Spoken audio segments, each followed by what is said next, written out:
Space Mutants 4, the trilogy continues. Welcome to your doom. Shut it and get over here. Massive uppercuts!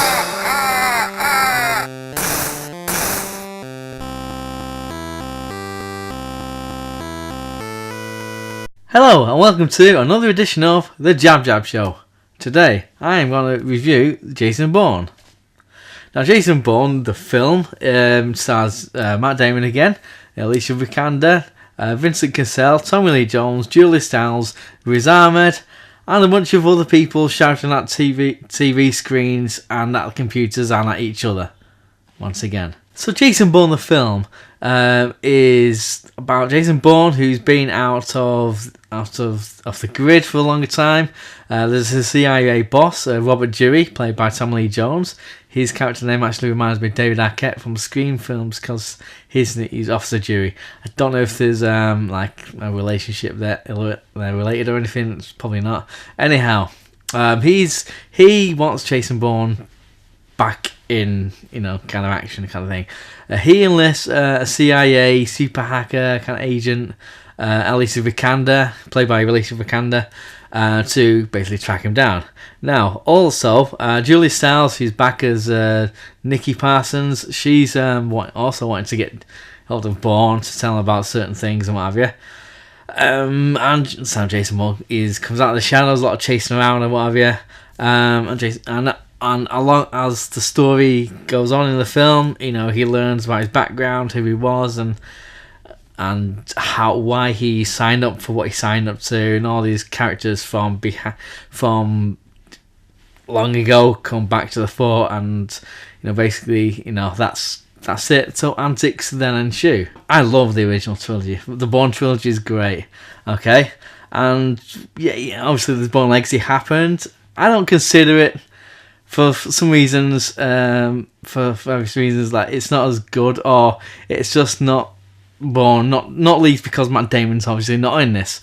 But the original trilogy, yeah, it's fucking brilliant. Okay, so when obviously I knew, well, I say obviously, but when I knew Matt Damon wouldn't really come back until Paul Greengrass is back, he directed the second, I didn't see, Supremacy and Ultimatum.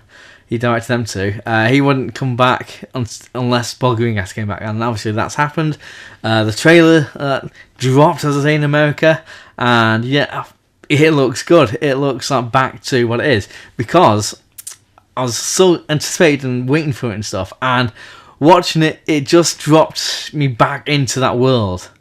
Much like it's been like 2007 to now, 9 years. It's like watching Sin City 1.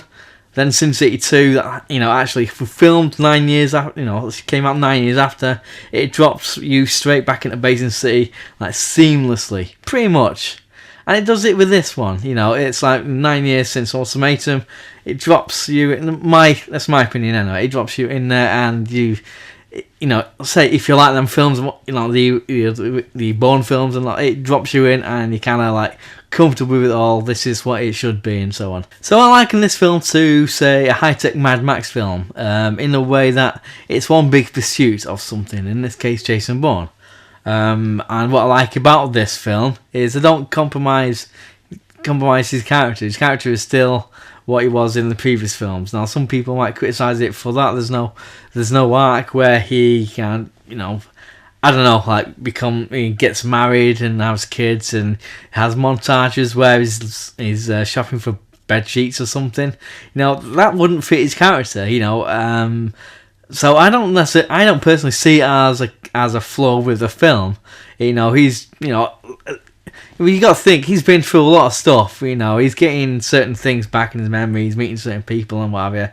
He's quite damaged. So I don't think there's scope for him to, like I say, become give up and just get an easy life. Start working at Tesco, or there are all the supermarkets available. I'm not saying Tesco in particular. Just saying if he works at a supermarket, that wouldn't feel like. But getting back to the story, the story is quite propulsive. It keeps moving and moving. There's there's a subplot with Riz Ahmed's character, who's kind of I say Mark Zuckerberg, in that he has I think it's a social media website thing that he was promoting, and there's some kind of dark secrets concerning that. I felt the storylines, it wasn't confusing to follow at all, but his storyline, Riz Ahmed's storyline, and Matt Damon, Jason Bourne, and all the rest of it, kind of dovetail nicely because it all intertwines, kind of thing. It's all nice. What's going on outside? Fucking weird bat or something. Okay, so for me, the best aspects of this film are the action sequences. There's two in particular that were fucking brilliant. So well directed and everything. He's at the top of his game when he's doing this, Paul Greengrass. I mean, I love his style, his documentary style. He's come from a documentary world in motion kind of background, so he knows how to kind of shoot these things at such a kind of urgency with him. He works his magic during these scenes. It's brilliant. It's much like, it reminds me of Iñárritu, was it Alejandro González Iñárritu, and his DOP, who directed and shot Birdman and The Revenant. They're beautiful films. There's some masterful work there, filmmaking and everything. Same as this. When there's certain scenes, it's so well staged. It's great watching this master at work doing his thing, and obviously Matt Damon brings it, and there's like just a sense of urgency in what have you, which it should be in an action film. These action sequences, because like I say, it's like just one long pursuit. I mean, I clammy hands throughout these chase sequences. I don't think it's anything to do with my personal hygiene, which I think is pretty good. I don't know, no one's told me otherwise, but it's just because it works so well. The sense of urgency and immediacy, immediate, that's the word.